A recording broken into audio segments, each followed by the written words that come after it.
if you head outside and hug the wall area here, you'll be able to head down to the staircase, which leads to the cellar. This old guy, for whatever reason, is hiding out in it and protecting this item. God, this guy must have no life. He lets you take the chest, which contains the Stones of Sunlight, then head back to and open the door on the west side of the castle. This guy will tell you that a brave person never steals. Fuck that shit, I'm taking this gold. What are you gonna do about it? Nothing, that's right. I'm at level 13, you little pussy. Go back to Garanham and open the locked door at the end of this building. Talk to the people and take the gold and herb in the treasure chests. You can grab the torch if you want to sell it for a little bit of chump change, but don't bother unlocking this door. These guards both say, "I'm too busy, ask the other guard." I guess this is the moron test of the game to see if anyone goes back and forth continuously. Now remember the guy that told you about pushing the wall of darkness in Garanham and you'll find Garen's grave? Well, this is what he was talking about. Go to the third step from the wall on the left and walk through the secret passageway. The old guy here will tell you that the harp attracts enemies and warns you not to enter Garen's grave. Well, you're gonna enter Garen's grave. If you take this route up here, you'll find 3 treasure chests, which contain an herb and a total of about 20 gold. It varies. You don't really need it, so unless you want some experience points along the way, I'd just go across and down to the door which leads you to the staircase.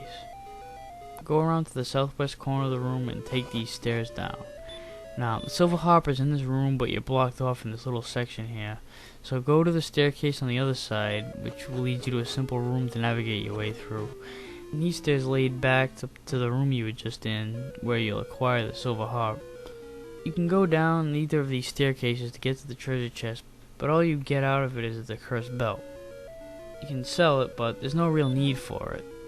Now, the silver harp attracts enemies, like the geezer in the entranceway said, so cast outside and return. Save your progress if you like, then go to Cole and walk 4 steps south of the bath like the old man Rimuldar said. Pick search and you'll find the fairy flute. This old man locked himself in this little cranny asks if you found the flute. If you say yes, he'll tell you to go to Cantlin. If you say no, he says some Howard guy brought it to Rimuldar and never came back or whatever. So now that you have the flute, you've got to go to Cantlin, which is way the fuck down here. But you gotta run a few errands and level up a bit first. Go back through the monotonous area west of Cold to the underground room with the old guy that wants the silver harp. Trade it to him for the Staff of Rain, where he'll strangely disappear to let you access the treasure chest. Then go back to Rimuldar and stock up on magic keys. Then fight on this little island south of Rimuldar until you get 24,600 gold and you're at level 15, where you'll learn the Repel spell. This spell simply decreases the amount of enemy encounters for a limited period of time. And now you're ready to make the long-ass journey to Cantlin. So, across the bridge, south of Breckenary, you just keep going south, as far down as you possibly can go. The enemies on this trip are pretty brutal, so bring your herbs, use your heal spell, try fleeing, whatever you have to do to survive. It's not automatic. In fact, you really ought to save before you even start. So when you get to the bottom, cross the bridge past the hills. Follow the path up here.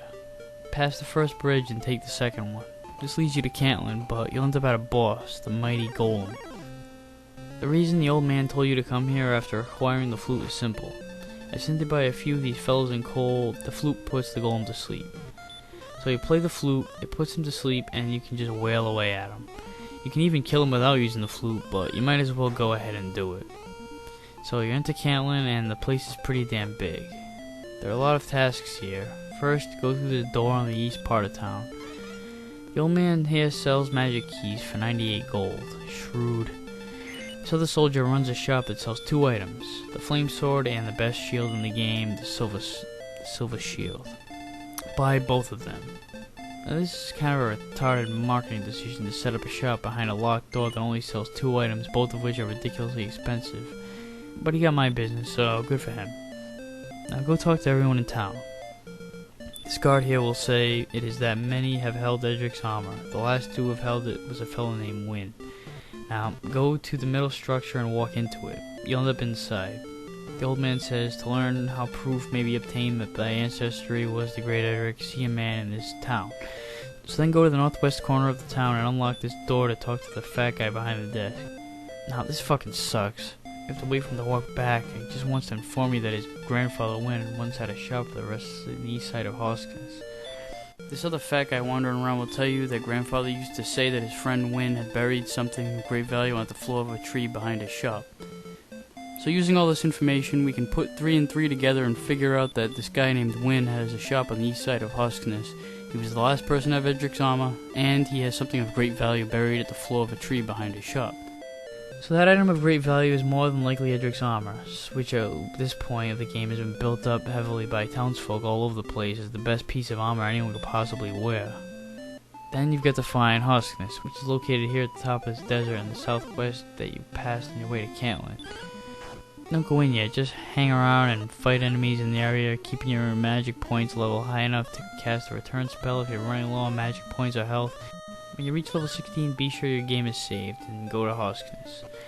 This town isn't a town anymore, as people have pointed out earlier that the Dragonlord's dominions obliterated the place and now it's crawling with enemies. The enemies here are very tough, especially the wizards and the Star Weavers. Their spells will fuck you up. So try to flee from everything. Head straight to the east side, and there's the abandoned shop.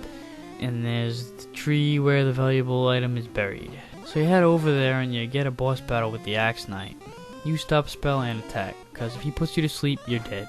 After defeating him, search the ground and you'll find Erdrick's armor. Now you've got the best shield, the best armor. You still need a sword upgrade, but we'll get to that in a bit. Next, go back to Cantland and go through the center structure and come back out the bottom. There's an old man locked inside a corridor blockaded by the magic floors that take away 20 hit points each step you take, but fear not, because Erdrick's armor is so strong that the swamp marshes and magic floors are completely harmless. So unlock the door and go talk to him. It'll tell you to go 70 leagues to the south and 40 to the east from Tantic Castle. Now, go back to the bridge that you skipped over on your way to Cantland and walk into the swamp marsh. Find 70 south and 40 east by using Gwaelin's Love, which will actually read 70 north and 40 west, as Gwaelin's Love measures from where you stand and the old man's coordinates from Tantic Castle. When you find the right spot, search the ground and you'll find Erdrick's token, and now you've got your proof of Erdrick's ancestry. Continue fighting outside of Hoskness until you reach level 17. At this level you'll learn the Heal More spell, which is really the heal spell on steroids. If you use it, it'll probably fill your hit points all the way up for the next level or two. Go back to the island of south of Rimuldar and give the grumpy old man Erdrick's token. He'll give you the rainbow drop, and he's still a dick even after making the transaction, discovering you really are the descendant of Erdrick. Oh well. Now, what's this? A rainbow drop? Now, what's this rainbow drop for? Well, an old guy in Rimuldar said that Erdrick created a rainbow across the western part of this island. So when you travel west to where this little gap of water is, use the rainbow drop and it creates a bridge. Keep going until you get to Jrwag Castle, home of the Dragonlord. Don't worry, you're not going to be fighting him just yet. Now, you see how there are 2 paths with 2 locked doors that each lead to a staircase? Well, don't bother going in either of those doors. All they do is send you in circles. This staircase up here is actually a secret passageway. You have to search the floor to discover it, but how the hell are you supposed to know that? Well, the same old man that told you about the Rainbow Bridge also tells you about a hidden entrance in the room of the Dragonlord. I tell you, these old timers are really wise. They know their shit. So you go through the hidden staircase and you end up in this huge maze. But this first room is easy to navigate through. Just follow the path to the next staircase. What you do need to worry about are the wizards, werewolves, star weavers, and axe knights that'll come after you. As you get deeper into the castle, you run into stone men and blue dragons too, even more deadly. Running away from these enemies is not a bad idea. It's not really worth fighting them. So after taking that staircase, just follow the path straight down to these stairs. Now you just follow the obvious path to the next set of stairs, and then again, and then again. Now you've made it to the treasure chest where Erdrick's sword is kept. Boy, did they hide it deep in the bowels of this castle. Now, cast outside and return and go back to Hoskness and fight the enemies in the town this time.